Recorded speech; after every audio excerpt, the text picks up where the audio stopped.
नमस्कार। आज हम रामायण के एक बहुत ही गहरे और दिलचस्प प्रसंग पर बात करेंगे। ये कहानी है हनुमान की राम अंगूठी खोज। हमारे पास जो विवरण है वो त्रेता युग के बिल्कुल अंत की ओर इशारा करते हैं और भगवान श्री राम की लीला का एक बहुत ही महत्वपूर्ण मोड़ है ये। जी बिल्कुल। ये कहानी ऊपरी तौर पे तो काफी सीधी लगती है। हाँ, वही तो। जैसे हाँ राम जी की अंगूठी खो गई हाँ, और हनुमान जी उसे खोजने निकल पड़े। बस इतनी सी बात। पर अक्सर जो सीधा दिखता है उसके पीछे बड़े गहरे रहस्य छिपे होते हैं। सही कहा। तो सवाल यही उठता है कि इसका असली मकसद क्या था। मतलब श्री राम ने हनुमान जी को ही क्यों भेजा, और ये अंगूठी खोना क्या ये वाकई बस एक हादसा था? ये बहुत अच्छे सवाल है। आज हम कोशिश करेंगे इन्हीं रहस्यों की परतें खोलने की, क्योंकि ये सिर्फ एक चीज खोजने की कहानी नहीं है। नहीं है। बिल्कुल नहीं। ये भक्ति की, समर्पण की एक, आप कह सकते हैं, पराकाष्ठा है। और शायद ये श्री राम द्वारा रची गई एक लीला थी, एक परीक्षा थी। परीक्षा? किसकी परीक्षा?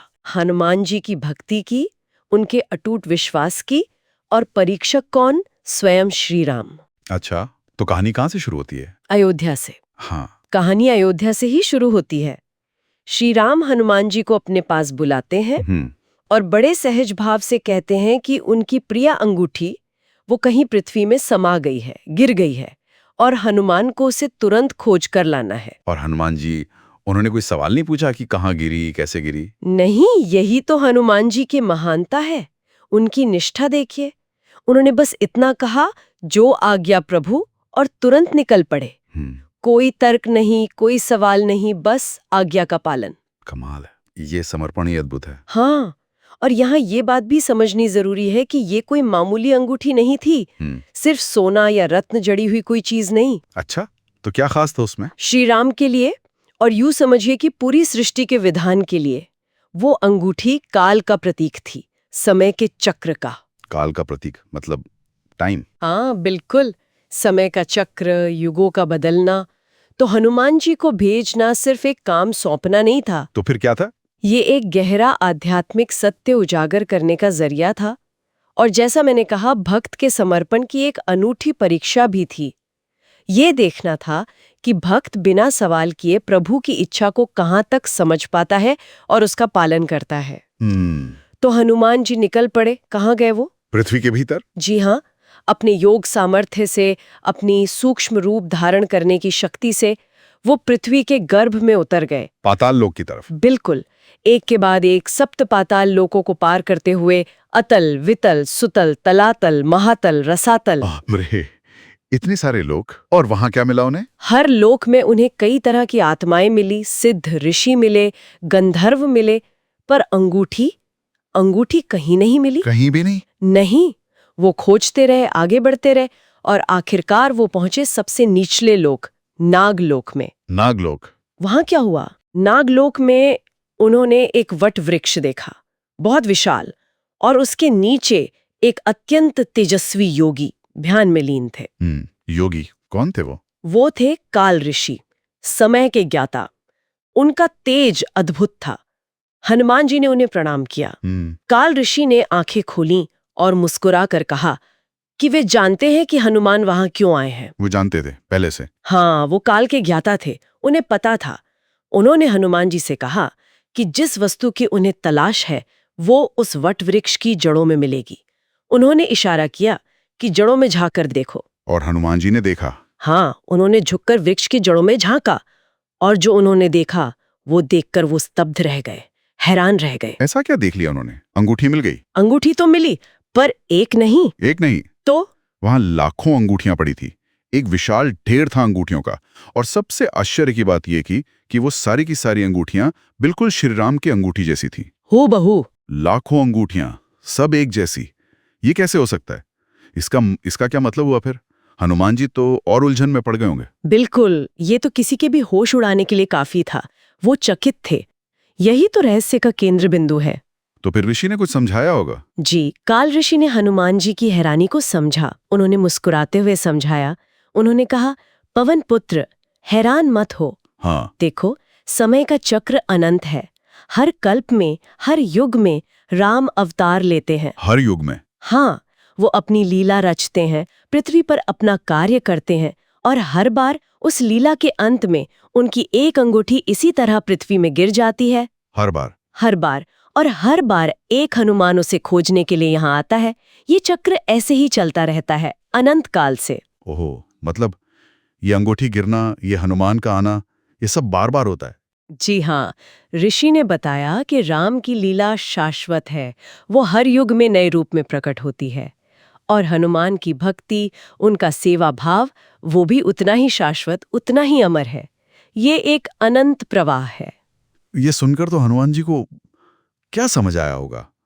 मतलब उनकी अपनी खोज का क्या अर्थ रह गया फिर? यहीं पर हनुमान जी को आत्मबोध होता है, उन्हें ज्ञान होता है, उन्हें समझ आता है कि अंगूठी का गिरना वो दरअसल श्री राम के उस विशेष युग की, उस विशेष अवतार की लीला के समापन का संकेत था। अच्छा, तो वो लीला अब पूरी हो रही थी? हाँ, और हनुमान की ये जो खोज थी, ये सिर्फ एक बाहरी वस्तु की खोज नहीं रह गई थी, ये भक्त की एक आंतरिक यात्रा बन गई थी। सत्य को समझने की यात्रा। और वो लाखों अंगूठियां हर युग की राम कथाओं का प्रतीक थीं।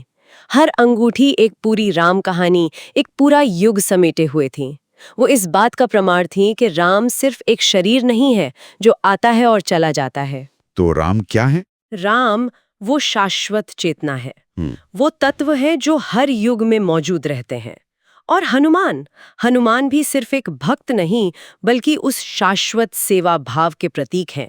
उन्हें अपनी चिरंजीवी भूमिका का एहसास होता है कि उनकी सेवा भी अनंत है। वाह, ये तो बहुत गहरा बोध है। मतलब अंगूठी खोजना तो बस एक बहाना था, असल में तो उन्हें ये ज्ञान देना था। बिल्कुल, श्री राम की लीला अद्भुत है। वो साधारण से दिखने वाले कार्यों के जरिए गहरा ज्ञान दे जाते हैं। तो इसके बाद हनुमान जी वापस लौटे होंगे श्री राम के पास? जी, वो उस बोध के साथ, उस ज्ञान के साथ वापस अयोध्या लौटे। श्री राम अपने कक्ष में विराजमान थे। और श्री राम ने क्या पूछा? उन्होंने पूछा कि अंगूठी मिली या नहीं? हाँ, उन्होंने बड़े सहज भाव से पूछा, जैसे कुछ हुआ ही ना हो। पूछा, क्यों पवन पुत्र, क्या मेरी अंगूठी मिली? तब हनुमान जी ने क्या कहा? क्या उन्होंने वो लाखों अंगूठियों वाली बात बताई? हनुमान जी ने प्रणाम करके कहा, प्रभु, मुझे आपकी अंगूठी तो नहीं मिली, नहीं मिली? पर मुझे वहां आपकी वैसी लाखों अंगूठियां दिखाई दी। मुझे केवल अंगूठी नहीं, बल्कि हर युग में आपकी लीला की अनंत छाया दिखी है। हाँ। वो समझ गए थे कि श्री राम उनसे क्या करवाना चाहते थे। वो जान गए थे कि लीला का अर्थ क्या है। तब श्री राम ने क्या कहा? तब श्री राम मुस्कुराए। उन्होंने कहा कि हाँ हनुमान, तुम सत्य समझ गए हो। पृथ्वी पर मेरा कार्य अब संपन्न हो गया है। अब मेरे अपने परम धाम वापस लौटने का समय आ गया है। ओहो, मतलब ये विदाई का संकेत था? जी, ये सुनकर हनुमान जी तो व्याकुल हो उठे। वो भावुक हो गए। स्वाभाविक है, वो तो श्री राम के परम भक्त थे। उन्होंने हाथ जोड़कर विनती की, प्रभु, मुझे भी अपने साथ ले चलिए, मैं आपके बिना कैसे रहूंगा? और श्री राम, क्या वो मान गए? नहीं, यहीं पर एक और महत्वपूर्ण संवाद होता है।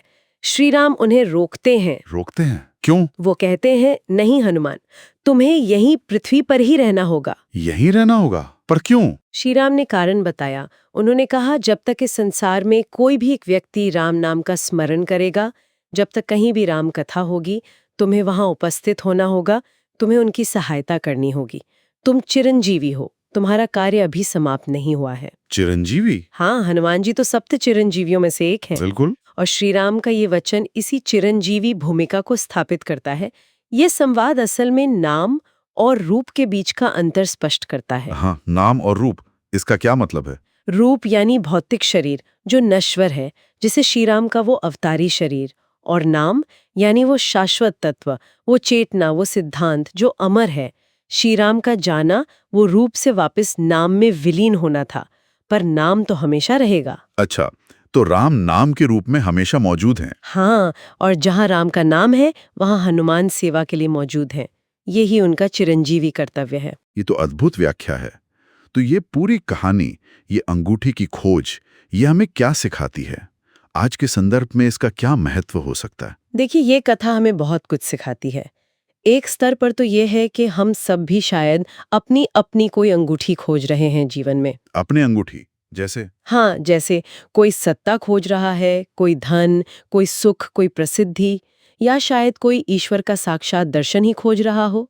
हम सब किसी न किसी खोज में लगे हैं। सही बात है। पर ये कहानी बताती है कि शायद असली अंगूठी जिसे हम बाहर खोज रहे हैं वो कहीं भीतर ही है। वो आत्मबोध है, वो अपने वास्तविक स्वरूप को जानना है। जैसे हनुमान जी को हुआ। बिल्कुल, जैसे हनुमान जी ने जब तर्क छोड़कर सिर्फ समर्पण भाव से प्रभु की आज्ञा का पालन किया, पूरी निष्ठा से अपनी खोज की, तब उन्हें वो गहरा सत्य समझ आया। उन्हें पता चला कि वो जिसे बाहर ढूंढ रहे थे वो तत्व तो सर्वव्यापी है, अनंत है। तो इस कथा से हम कुछ मुख्य सूत्र निकाल सकते हैं, जैसे जीवन में उतारने लायक बातें। जरूर, कुछ बहुत महत्वपूर्ण सूत्र मिलते हैं। पहला तो यही कि प्रभु की या अपने इष्ट की, अपने लक्ष्य की प्राप्ति के मार्ग में तर्क से ज्यादा समर्पण काम आता है। आज्ञा पालन बिना किंतु परंतु के। समर्पण। दूसरा, नाम ही सत्य है, रूप क्षणभंगुर है। मतलब बाहरी चीजें, भौतिक उपलब्धियां अस्थायी हैं। जो शाश्वत है वो है तत्व, वो है सिद्धांत, वो है चेतना। राम का नाम अमर है। सही है। और तीसरा? तीसरा, निस्वार्थ सेवा। हनुमान जी की तरह सेवा ही अमरत्व का मार्ग है। जब हम बिना किसी फल की इच्छा के अपना कर्तव्य करते हैं, सेवा करते हैं, तो हम भी उस शाश्वत तत्व से जुड़ जाते हैं। सेवा ही अमरता का मार्ग है। बहुत खूब जी। तो संक्षेप में अगर हम कहें तो श्री राम भले ही आज हमें अपने भौतिक रूप में ना दिखें, हाँ, पर नाम के रूप में, उस चेतना के रूप में वो हमेशा मौजूद हैं। सर्वव्यापी है, बिल्कुल हर कण में, हर क्षण में। और जहां भी राम का नाम लिया जाएगा, जहां भी उनकी कथा होगी, वहां हनुमान जी अपनी सेवा में तत्पर मौजूद होंगे, आज भी। गोया वो अंगूठी आज भी कहीं ना कहीं गिरती है। हाँ, आप कह सकती हैं, हर युग में, हर काल में। और हनुमान आज भी उसे खोज रहे हैं, मतलब वो सेवा भाव आज भी जीवंत है। जी बिल्कुल, वो सेवा और भक्ति का प्रवाह निरंतर बह रहा है। ये वाकई में एक बहुत ही प्रेरणादायक और गहरा चिंतन करने वाली कहानी है, सिर्फ एक बाल कथा नहीं है ये। नहीं, बिल्कुल नहीं, ये वेदांत का सार है, भक्ति का शिखर है। तो अंत में हमारे श्रोताओं के लिए सोचने लायक बात क्या हो सकती है इस कथा से जुड़ी हुई? हाँ, एक विचारणीय प्रश्न ये उठता है कि आज के जीवन में हम अपनी रोजमर्रा की भागदौड़ में किस अंगूठी की तलाश में भटक रहे हैं? कौन सी अंगूठी खोज रहे हैं हम? क्या वो कोई बाहरी चीज है या कोई आंतरिक गुण? और क्या हम उसे हनुमान जी की तरह पूरे समर्पण, पूरी निष्ठा और सेवा भाव से खोज रहे हैं? क्या हम उसे पा सकते हैं, भले ही उसका वैसा रूप हमें नजर ना आए जैसा हमने सोचा था? बिल्कुल। क्या हम उस नाम तत्व को, उस शाश्वत चेतना को अपने जीवन में अनुभव कर पा रहे हैं? वो हमारे जीवन में कहाँ और कैसे प्रकट हो रहा है, इस पर सोचना जरूरी है। सही कहा। अपनी असली अंगूठी को पहचानना और उसे सही तरीके से खोजना, शायद यही इस कथा का आज के लिए सबसे बड़ा संदेश है। जी, खोज बाहरी नहीं, आंतरिक है, और मार्ग समर्पण और सेवा का है। बहुत बहुत शुक्रिया, ये वाकई एक अद्भुत विश्लेषण था। धन्यवाद।